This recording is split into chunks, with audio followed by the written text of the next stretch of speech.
Join us and fight the good fight. So Haze is set in the kind of not too distant future, so about kind of 40 years on from now.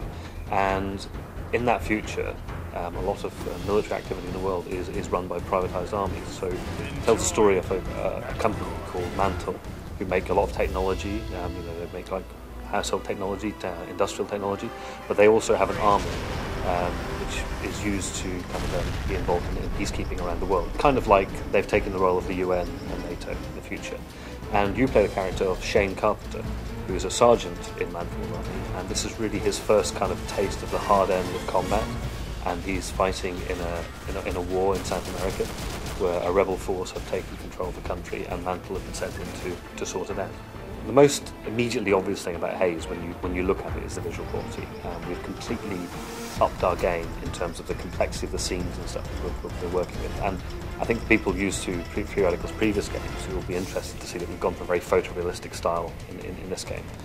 So a big part of Haze is based around Mantle's use of a kind of biomedical combat enhancing supplement called Nectar. And Nectar now in the game is something which is under complete control of the player. So you take the Nectar, it gives you extra abilities, and the Nectar also is an important part of the backstory of Haze. So the whole intrigue about what Mantle is about and how it deals with its soldiers, this develops as you go through the game.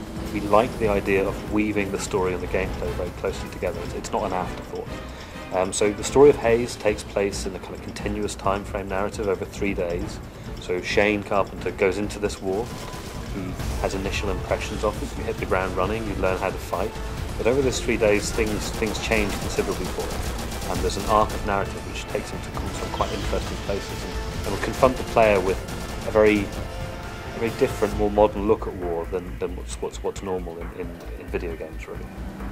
Haze has full 4-player co-op throughout the campaign story, and then for more traditional multiplayer stuff we'll be offering deathmatch, and also we're very excited about a number of assault-based kind of mini objective multiplayer maps. With Haze, what we really want to do is to not just be pushing the bar with gameplay and presentation, we want to make people think. And for Haze, we're trying to examine more the feeling of the soldier in a war. You know, if you're fighting in a war, you need to somehow justify your actions. So in Haze, we cause the player to actually question that to some extent. Haze will be out the end of this year, so 2007.